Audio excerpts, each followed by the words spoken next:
Welcome to Gold Derby. I'm senior editor Denton Davidson here with Oscar and Emmy winner Patricia Arquette, who stars as Harmony Cobel in Severance on Apple TV+.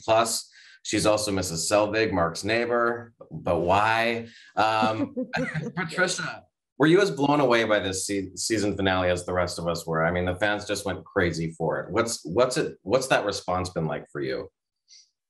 It's been incredible. I mean, it was very exciting to watch people come up with all their different ideas of what they thought was happening and what they thought was gonna happen and what they thought each character was really doing. And,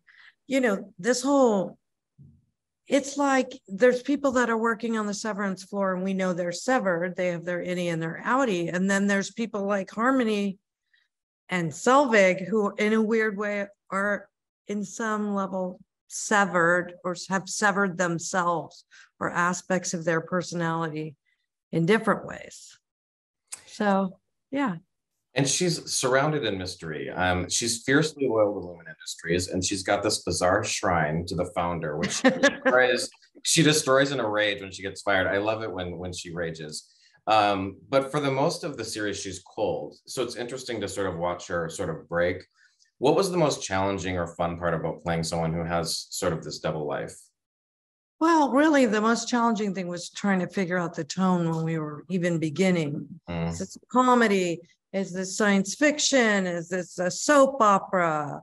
Is this just a dark drama? What exactly is the tone? And finding that it's somewhere in between all of these different places. And then how far to go also with Mrs. Selvig, how far do you go with Miss Selvig? How far do you go with Cobel and trying to find the balance in that? Do you like playing a villain? I love it. It's so fun. I've played so many different villains the last few years. And and I just did another little villain. So a different kind of villain. Yeah, it's really fun. I think when you're young and you're like ingenue age and seen in that way, you're like the dream girl or the destroyer dream girl. That's kind of it, You don't have all these different shades of different colors and different things. So it's really fun to be able to play all this. And we have to imagine there's something personal at stake for Harmony because, even after she's fired from Lumen, she remains loyal. She warns Milchuk that the innies are on the outside world. So as an actor, what do you find to motivate you when you aren't completely certain what's motivating the character? I did a lot of research just on organizational structures and people that are a part of cults and indoctrinated deeply into religions or the military or political ideologies, all these kind of different things, diehard supporters all the way. And I found a lot of commonality between certain things and also certain personality traits that draw someone to fall into that kind of a lifestyle to begin with. So I kind of did a lot of deconstruction and then from that built on top of it. I feel like it could be a bad relationship. It could be whatever it is, but for Harmony, her self-esteem is completely connected to this corporation, her whole sense of self. It's very important to her to be in good standing, and everything is wrapped up in this corporation. And a lot of times, whether it's a cult or this ideology or whatever it is, they always set you up in this way that they can always take it away from you. And you think you know the rules, but then all of a sudden you've misstepped the rules and everything's taken away from you. And you have to build yourself back up, from the bottom again and earn your good graces with them. But they never give it to you. It's like you keep going to the well for water, but it's always just a little too far away. Yeah. It had to have been fun just playing with among the cast as well. One of the best ensembles I've ever seen. So what was it like when you found out, this supporting cast that you would be working with? It was exciting. I mean, I'd already loved Adam's work and, Christopher, and for a long time I couldn't talk about John or Christopher, and so I was like, it's so exciting. And Christopher and I also worked on True Romance, and we also didn't have a scene together, so that was frustrating to me. Here we go again. But really exciting as it started to come together. It's always exciting when you have a dream. And Ben was like, I don't know, I'm meeting with John Turturro. It would be amazing if you would do it. And you start seeing it start to fall into place. And then also just all the incredible young talent that they discovered. Yeah. I want to get into quick a few things we know about Harmony. These are things that fans have put together. She attended Myrtle Egan School for Girls. There's a medical bracelet of her mother's in this shrine to Keir Egan. She's irresponsible with trash and recycling.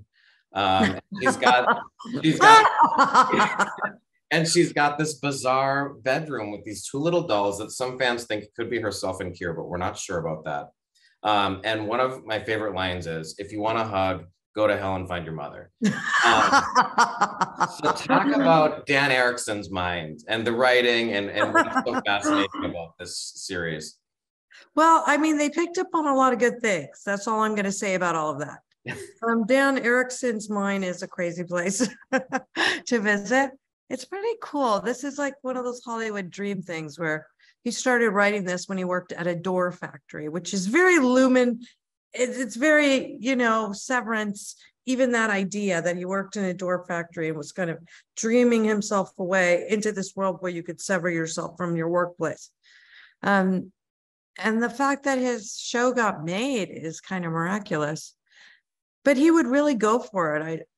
Early on, I'd say, I have a question about this. Not that they'd answer any of my questions with anything but more questions, but I would have ideas like, these dolls, that was my idea, and there's a reason. And so if something turned them on that you kind of brainstormed on, they would take it and then go times 10,000 into this whole world.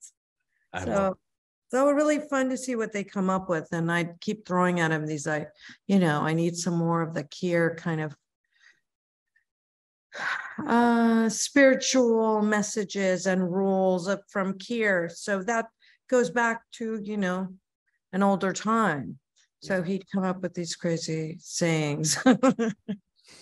And Ben Stiller kind of took Dan under his wing a little bit, and he directs this, of course, and you've worked with him on Danny Mora. And talk about what you like working with Ben so much and what your partnership has been like. He's so exacting. I think that could drive people crazy, but he really, really knows what he wants. And I think he has really good taste, both in acting, but really also in visuals. And he's so excited and really loves the camera and his relationship with Jessica. And she also did Danamora, our DP. And so I think they're very in sync and they really get excited about things, turn each other on to visual things. And it is a beautiful medium to explore the visual arts in that kind of way and fusing them together with acting and storytelling. And Harmony has sort of this interesting accents, or maybe it's just a way that she delivers words. I'm curious how you came up with her speech delivery. Well, there's something I'm not going to tell you about that because I do think that it's something that I want to explore a little bit more this year. But having said that, I also think that Harmony decided a long time ago, there was a sound of authority. There was a sound of success. There was a sound of upper management. And that was really a pinnacle of success. If you can make it to upper management, be respected in this corporation. And what does that sound like? And then how does that sound make people who work under you feel? How does it make you feel about yourself? In many ways, there's a lot of self-creation that's gone on, I think, with Harmony. And that voice is part of that. I spoke to Adam Scott and he told me that you're not afraid to improvise, and it allowed him to have some interesting, authentic reactions to scenes with you. And one of his favorites was when he asked you, should he leave the door open or closed? And Harmony responds, both. And Right. he said, I genuinely had no idea what to do with that. And it was perfect for an actor. You know, as an actor, when do you feel comfortable improvising? And then when do you feel like you have to stick with what's on the page? Well, weirdly, a lot of writers and writer directors are not comfortable with improvising, you know, or they get afraid they're not going to make their day if you guys go too far off.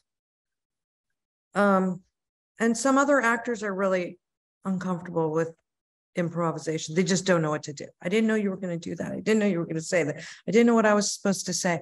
I grew up with, my father was in improvisation groups and Paul Sills and did improvisational theater. So we really grew up with that. And that was a big part of our thing. Now I feel like if an actor can, and if the director's willing, and if you have a little bit of time, sometimes it helps you break away from feeling stale, because in a scene, you could be saying the same thing 30 times. This angle, that angle, this angle. Sometimes breaking it, doing an improvisation will help you discover things, but also help you not be so bored with the material or used to it, or indicating what the next, how you're going to react. You could be fresher. And when Harmony was in school, she got 2 awards. This is another thing people picked up on: most observational and best use of mealtime condiments. What do you think that says about Harmony as a person? Well, I think it says a lot about her as a person. I think that you know, she's kind of exacting and observing, and look what she does in MDR. This is, you know, become her occupation. She was kind of born to do this in a way. As far as the condiments go, I mean, I think that she is not extravagant in any kind of a way. Okay. I think she learned to be a minimalist, and she, especially when she was little, sort of lived for approval. And you mentioned your father, and your family's full of actors and creative minds. Was that just something that you, like, there was nothing else for you? Like, did you always have this in your DNA, or did you ever... Nothing else for me? Well, I just mean, like, as far as passion, were you like, I just the drive to be an actor, was that something you always had? Or was there ever a moment where you're like, no, I want to go do something else? I mean, I always loved acting, but I thought I was probably going to be too shy for it. Okay. But at one point I wanted to be a midwife, which maybe I'll still be someday, you know, my 70-year-old midwife self. Also, I really love writing, but I'm not sure I'm that good at it, but it was really a part of my self-soothing growing up. My mom was a poet. And so I think writing was important to us. But my mom also taught, she was a therapist. So it was really interesting. I feel like my acting style came a lot from both of my parents, because my dad was an actor. My great-grandparents were in vaudeville. So he would talk about acting and working on a character, and she would talk about character traits that people had, like, you know, narcissist, passive aggressive, you know, different sort of things that people had. And I started to realize that you could fuse these two things together when you're building a character. Like, what is their underpinnings psychologically that they may not be aware of? I love that. We're an awards website, so I just want to touch on that a little bit, if that's okay. You won 2 Emmys and an Oscar. Your first Emmy was for media, and that was a surprise to many because it was a brand new show. And then your Oscar for Boyhood, that film had done so well throughout award season. You were basically winning everything up to that point, so you had to have some idea that... Hey man, I didn't win the AARP award. Oh, well, but you had to have some sort of an idea, like, okay, I have a good chance here. So what's the difference going into an awards show when being an underdog versus being a front runner in terms of your feelings or pressure, or is there much? Well, I mean, I think it can all be, I don't know if you can cuss on this. Are you allowed to cuss on go this? ahead. It's all a bit of a mind fuck, you know. It's like if you're a front runner, then your mind's like, yeah, but I mean, what if everyone's sick of you winning? And what if, yeah, but I mean, you don't know how it's going to turn out. And then all these people expect you're going to win, and then you don't.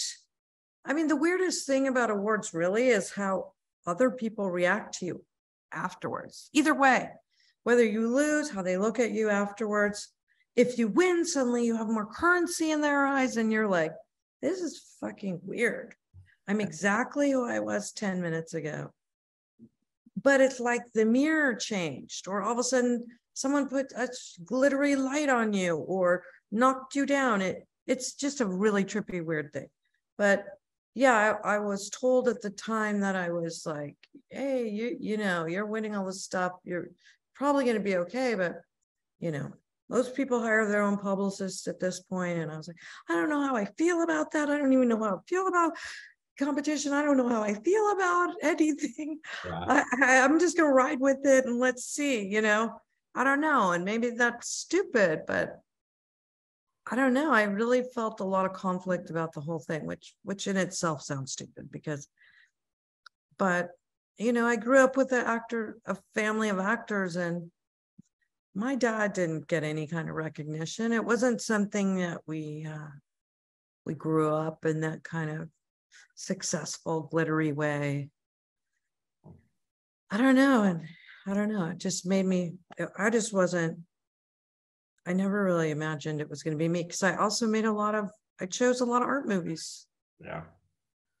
Like Boyhood. I mean, I still marvel at Boyhood and the fact that you filmed that over so many years. I just think it was just genius to see everyone age naturally. I still can't get over that movie.